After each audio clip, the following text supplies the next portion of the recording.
Most beginner artists get this wrong, and as a result, they end up struggling with painting that feel totally flat. And it has nothing to do with the brushes you're using, your fur technique, or how long you've been painting. It boils down to a simple thing that I keep learning again and again, and that thing is the lighting. And in this painting I am going to be showing you today just made me realize how important lighting in your artwork is. If your reference photo has boring flat light, your painting will too. Before we really jump into things, I want to give you a little sneak peek of the final form of this painting because I am going to be releasing a limited edition print run of this guy very, very soon. You're definitely going to want to jump on the waitlist so that you can get early access 24 hours before everyone else. There's going to be two sizes available, and only 25 are going to be printed of each size. So once they're gone, they're gone. There's a link in the description of this video where you can sign up for the waitlist so that you can get first dibs on a shiny new print of this beautiful guy. So, when I first started this painting, I knew that I just didn't want just a cool painting.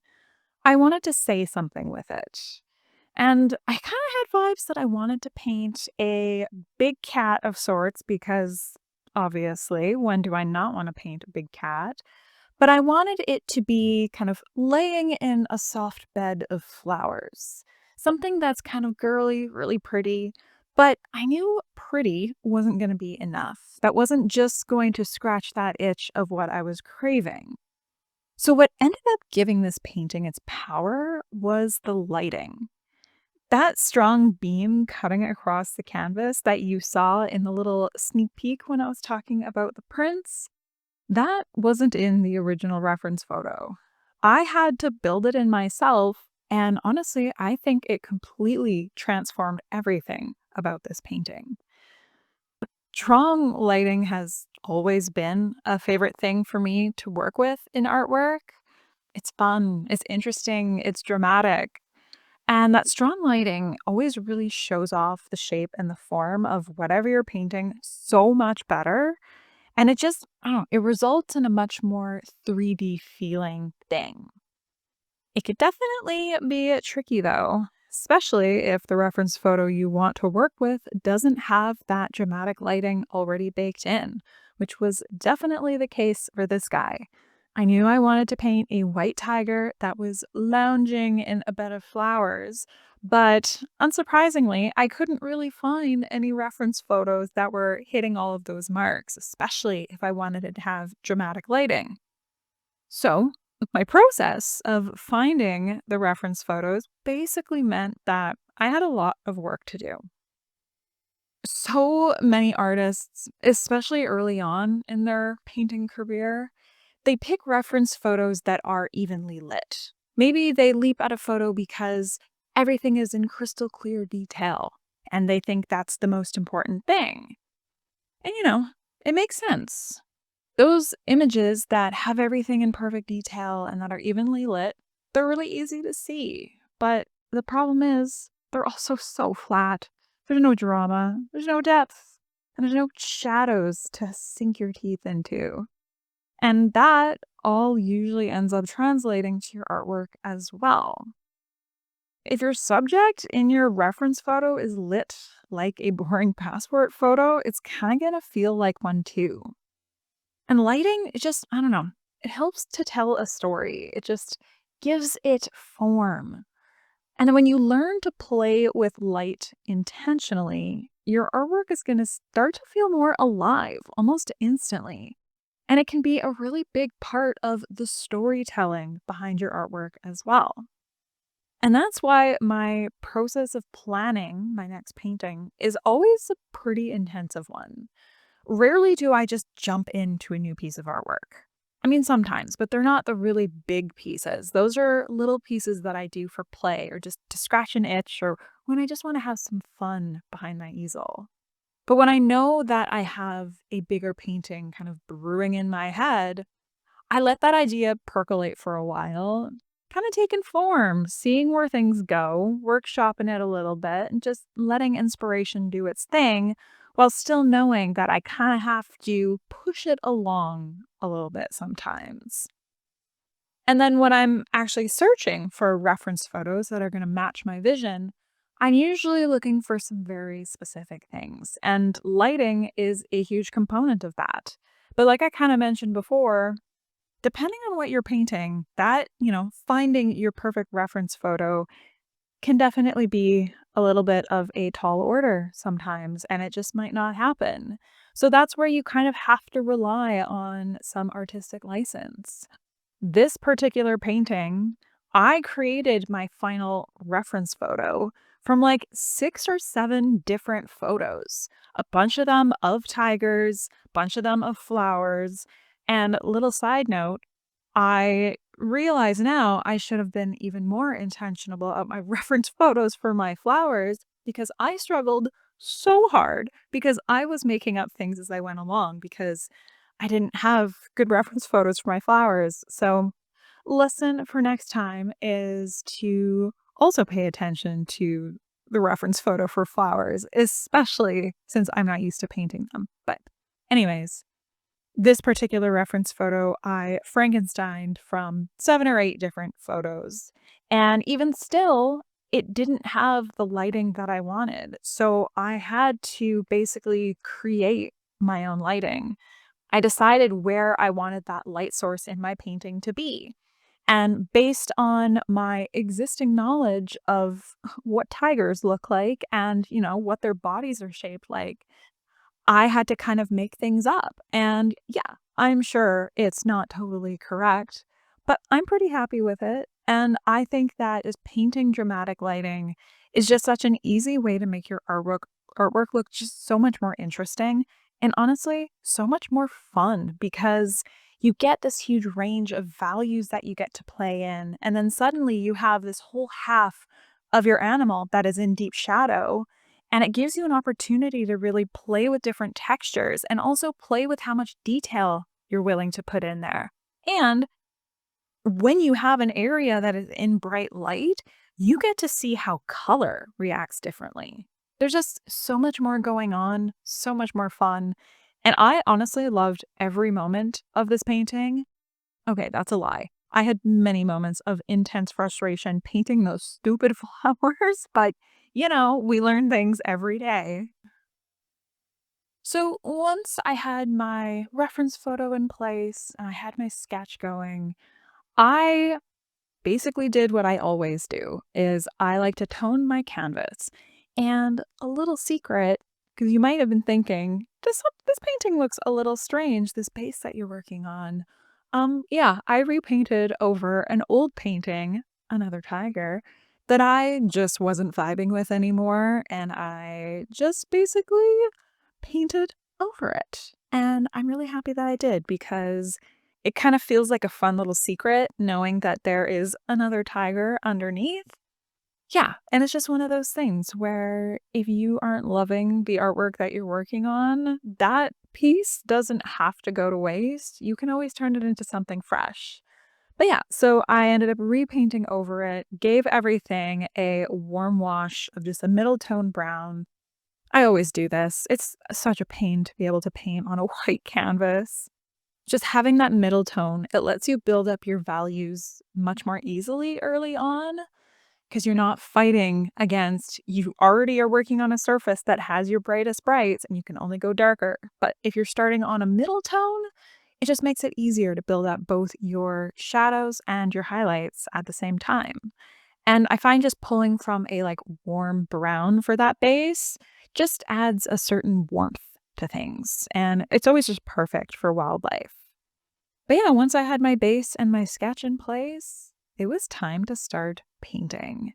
And because this was a bit of a personal piece for me, I really let myself sink into the fun aspect of being an artist where, you can actually enjoy yourself. I am a full-time artist. That is how I make my money. So yes, there's a lot of times where the artwork feels like work, but this one didn't feel that way. It felt so much fun. So I leaned into it.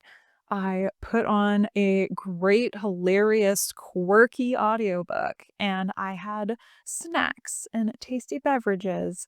And I also had a little visitor in my studio because I have this enormous chair that I sit on in front of my easel. I can sit cross-legged on it, that's how big it is. And I taught my little gremlin corgi girl, Cora, how to jump on my lap while I'm painting, thinking it would be super cute. Mm, not so cute when she is constantly trying to eat my brushes and just generally being a menace. But it was still fun having her in there. And then, yeah, I really started to sink into the painting process. I started blocking in my darks first and then kind of building things up from there and just seeing where things took me, kind of bouncing back and forth between the darks and the lights and trying my best to not focus on detail too early, but sometimes just letting myself get sunk into it a little bit. I did let myself go detailed in the eyes first, though, because I just wanted something to, I don't know, anchor the painting. And the eyes are a great way to do that. So once I really started to sink into this painting process, I kind of had something that surprised me. So I've already talked at length about how much I love lighting in artwork and using that dramatic lighting to create these really beautiful shadows. But I kind of realized that the shadows were so much more than just making a pretty picture. Like, yes, they were paint. But then I kind of realized this whole piece was becoming about contrast and not just visually, but emotionally too. At first, when I really wanted to paint this white tiger in a bed of flowers with, dramatic lighting, I kind of knew that there was some internal stuff I wanted to represent with this artwork, but I didn't have the full story baked in already. But it kind of told its own story, which I don't know if you've ever experienced that as an artist. It's pretty cool, where your creation kind of ends up having a voice of itself. And it sounds kind of weird and woo woo, but is really cool when it happens. And it happened with this piece too.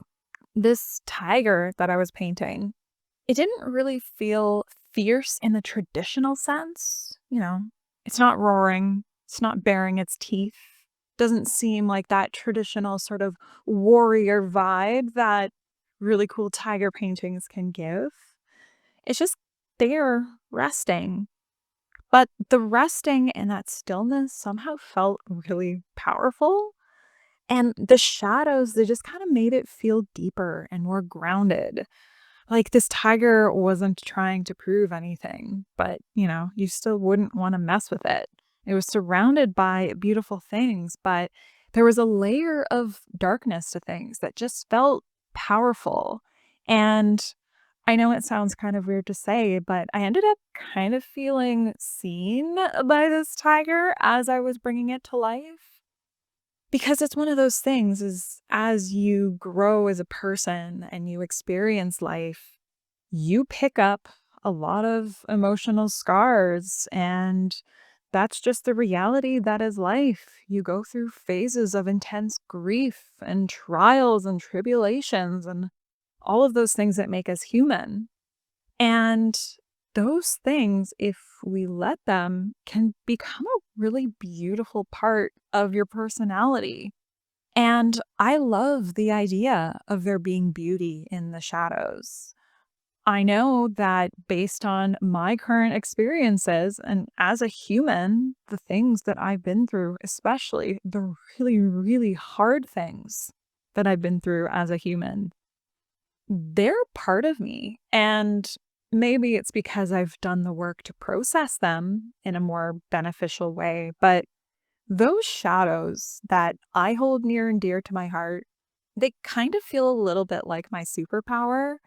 I don't know, maybe I'm just overthinking things a little bit, but by the time I was done this painting, it felt really powerful that I had kind of subconsciously baked this feeling into this painting. And maybe it kind of painted itself. Maybe it decided, your subconscious is going to be painted on this canvas for the world to see. So, I don't know. Maybe that resonates with you. maybe it doesn't, but I do strongly, strongly believe that there is so much beauty in our shadows and our dark sides as people. It holds a lot of power and it makes you interesting. It makes you you. And yeah, it just, I don't know. I love that I was able to kind of capture a little bit of that essence in this painting. So I guess here's kind of the takeaway that I want to leave you with. Back to talking about the actual art creation process, not the, emotional side of being a human, but maybe just don't just copy your reference photos. Or if you are wanting to copy reference photos, choose something that is a little bit more interesting as far as lighting goes. Study it, question it. And if you fall in love with a certain reference photo of an animal that you want to paint, maybe try to change the lighting a little bit. It's going to make it fun to work with. And even if you are working from a photo with flat lighting, you can always change that. There's a bunch of amazing software out there. I always use Procreate and Photoshop. Procreate is an app for my iPad that I use, and that's where I go and I basically paint over reference photos to change the lighting.